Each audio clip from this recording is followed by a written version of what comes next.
what's up? Welcome back to my YouTube channel. Leo tunaenda kujifunza jinsi ya kutengeneza Instagram poster ndani ya Photoshop. So itakuwa very simple, lakini hope itakuwa nzuri. So tuanze kwa kufungua new project kwa kwenda kwenye file, then tuende new, tuweke kipimo cha Instagram ambacho ni pixels 1080 kwa 1080 au tutumie hiki cha 1080 pixels, then to open. Hii ndo size ya kipimo cha Instagram, then let import the image tunataka kutumia. And today nitaenda kutumia hii kiatu ambacho tayari nimeshakitoa background. Hopefully kama hujui how to remove a background, simply leta kiatu chako, chagua quick selection tool and say select subject. Photoshop itakusaidia kukuselectia pale sehemu zilizobaki, you just select manually. Sehemu zilizozidi kama hizi just hold alt, then utakuwa na reduce mpaka pale kitapomalizika. So here it is. Then nachotaka, I want kind of your gradient as background. So I want something like let me go with something like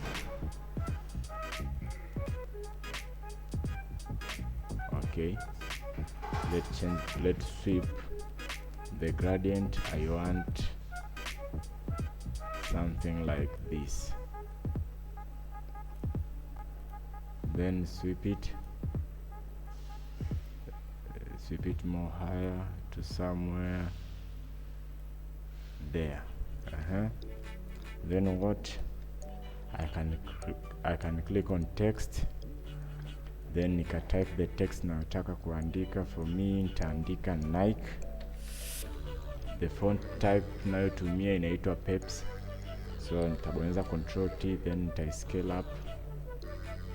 Note, utaona hii text iko kama imepita nyuma, simply ni kwa sababu iko underline ya text, iko underline ya kwenye kiatu, that's why. Lakini don't worry, ukiwa like inaonekana like this, simply take the text, underline that layer, itaonekana imepita. Then the shoes nataka nibonyeze Control T, then nikisweep up kidogo somewhere there, then nikiattach pale, I click OK. Nimetamani kuadd some shadow kwenye hii kiatu kisionekane kime hang like that. So what I will do, nita create like a cycle there. I create like a cycle there, and the cycle I will make it total black. Then what I will do next, nitaenda kwenye filter, then blur, alafu nitaenda Gaussian blur, make it smart object, then I will increase the shadow to about there. Then I can reduce even the opacity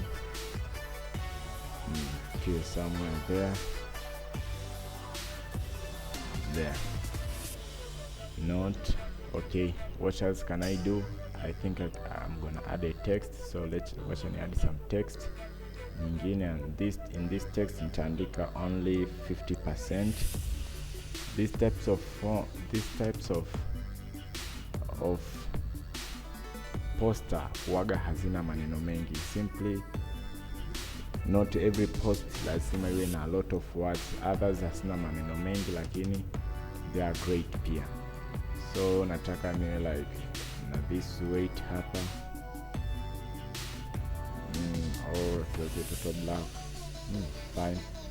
Then kwenye character, if you can't see this character, go to window, then click on character. Utapata this box here ambayo itakusaidia kuadjust some settings hapa. I want kidogo iwe like karibu kidogo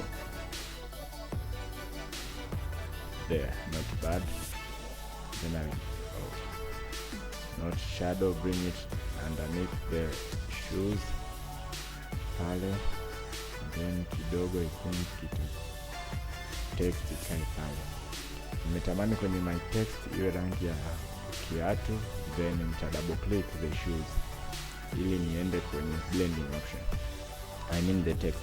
then nitaweka stroke somewhere there, then I can click on bevel. Hizi ndo settings za bevel. Ni emboss, soft, deep ni 550, size ni 9:9.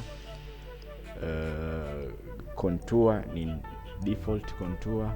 These are the setting ya kupata hii kitu ambayo iko kama elastic there. Then what I can do next is that yeah, so ukitaka more edits, maybe you can take one shoes uka bring down here, uka control T kikawa very large somewhere there, very large, ukibring underneath ukapunguza opacity to about there. You can take a copy other shoes ukaleta about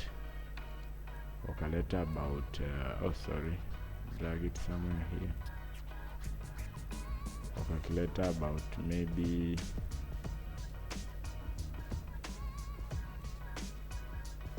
there. I guess there you have it. Kama utahitaji, you can take this layer then ukaitake a copy to you can copy that effect kwa huyu Nike if you want to, but I think that's enough. So that's it guys, hope you like the video. If you did, please leave a like, na kama ni mgeni kwenye channel yetu, please don't forget to subscribe. Every day tutakuwa tunatoa one video, short clips about anything, na if you have any suggestion, please write down kwenye comment pale, tutatry kufanya that tutorial for you. Tutaonana kesho, bye.